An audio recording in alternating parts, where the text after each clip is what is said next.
اعوذ باللہ من الشیطان الرجیم، بسم اللہ الرحمن الرحیم۔ نولی فیکٹری کے معزز دوستو، السلام علیکم۔ ناظرین اکرام، مسجد کا لفظ زبان پر آتے ہی ذہن میں ایک ایسی عمارت کا تصور ابھرتا ہے جو خاص طور پر مسلمانوں کی عبادت گاہ کے لیے مخصوص ہوتی ہے، جہاں نہ صرف ہر نماز کے وقت اذان دی جاتی ہے بلکہ باقاعدہ نماز باجماعت کا اہتمام بھی کیا جاتا ہے۔ اس کے علاوہ دنیا بھر میں کئی مساجد ایسی بھی ہیں جن کو صرف جنات سے مخصوص کیا گیا ہے، جہاں پر یہی نادیدہ مخلوق نہ صرف اذان دیتی ہے بلکہ نماز کا اہتمام بھی کرتی ہے۔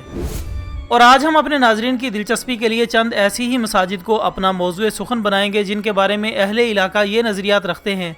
کہ ان مساجد میں نہ صرف جنات نماز پڑھتے ہیں بلکہ وہاں پر لوگ اپنی مرادیں مانگنے کے لیے منت وغیرہ کا اہتمام بھی کرتے ہیں۔ معزز خواتین و حضرات، سب سے پہلے ہم قصور کے نواحی گاؤں میں موجود اس 600 سالہ قدیم مسجد کا تذکرہ آپ کے سامنے رکھیں گے، جس کے بارے میں مقامی لوگوں کا دعویٰ ہے کہ آج سے 6 صدیاں قبل ایک معروف صوفی بزرگ کے حکم پر کوئی جن بنی بنائی اس مسجد کو کسی مقام سے اٹھا کر یہاں لے آیا اور یہ تب سے یہاں موجود ہے۔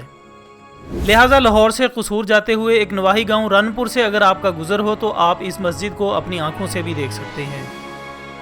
اس مسجد کی 600 سالہ تاریخ کے بارے میں اگرچہ کوئی کتب تاریخ گواہی نہیں دیتی، لیکن مقامی روایات کے مطابق آج سے کئی صدیاں قبل چند بزرگ یہاں تشریف لائے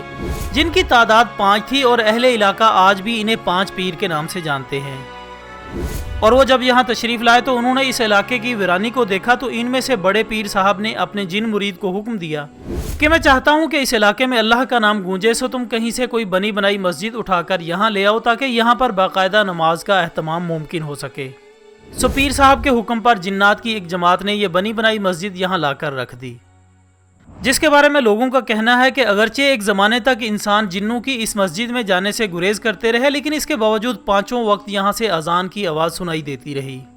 لیکن اب کچھ عرصے سے مقامی لوگوں نے اس مسجد میں نماز ادا کرنا شروع کر دی، مگر اب بھی خاص طور پر وہاں عشاء کی نماز کے لیے لوگ جانے سے گریز کرتے ہیں۔ جبکہ دوستو یہ روایت بھی مشہور ہے کہ اس کے باوجود وہاں رات کو بجلی کے بلب خود بخود جلتے ہیں، حتیٰ کہ یہاں تک بیان کیا جاتا ہے کہ کئی لوگوں نے مسجد کے صحن میں جنوں کو دیکھا بھی ہے جن کے منہ سے دوران گفتگو آگ نکلتی دکھائی دیتی ہے۔ اس کے علاوہ یہ مسجد، جس کو رنپور کے لوگ جنوں کی مسجد کا نام دیتے ہیں، اس میں ضعیف العقیدہ لوگ دن کو نظر و نیاز وغیرہ کا اہتمام بھی کرتے ہیں، اور دور دراز سے لوگ آتے ہیں اپنی مرادیں مانگنے کے لیے، منتیں وغیرہ بھی مانتے ہیں۔ لیکن جو ہی غروب آفتاب کا وقت ہوتا ہے کوئی بھی شخص وہاں جانے کی جرت نہیں کرتا، جبکہ کہا جاتا ہے کہ جمعرات کے دن یہاں پر لوگوں کا معمول سے زیادہ رش ہوتا ہے جو اپنی مرادیں پوری ہونے پر یہاں نیاز وغیرہ کا اہتمام بھی کرتے ہیں۔ ناظرین، اس کے علاوہ اگر کبھی آپ کو لاہور کے تاریخی شاہی قلعے میں جانے کا اتفاق ہو تو وہاں پر بھی ایک ایسی ہی مسجد موجود ہے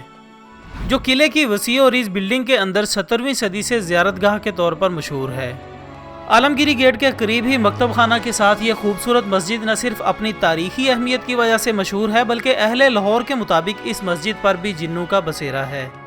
لیکن ان کے بارے میں کہا جاتا ہے کہ یہ سب مسلمان جن ہیں جو یہاں آنے والے کسی بھی مسلمان کو نقصان نہیں پہنچاتے۔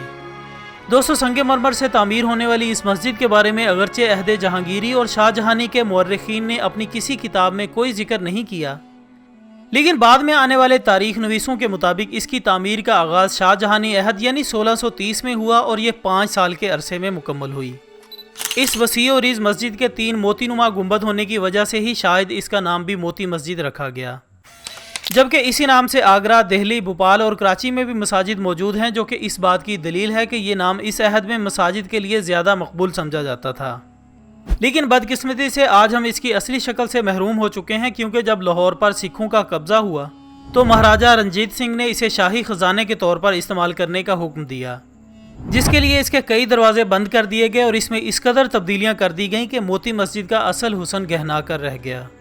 البتہ سن 1902 میں ایک دفعہ پھر زائرین کے لیے اسے کھول دیا گیا تھا، لیکن اس کا حسن اب قصہ ماضی بن چکا ہے۔ اس کے ساتھ ہی ہماری آج کی اس ویڈیو کا اختتام ہوتا ہے۔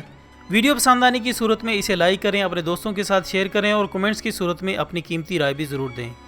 ہم کل انشاءاللہ دوبارہ حاضر ہوں گے ایک اور اچھی سی ویڈیو کے ساتھ، تب تک کے لیے اجازت دیجیے گا۔ اپنا دوستوں، رشتہ داروں اور گرد و نواح کے تمام لوگوں کا بہت خیال رکھیے گا۔ اللہ حافظ۔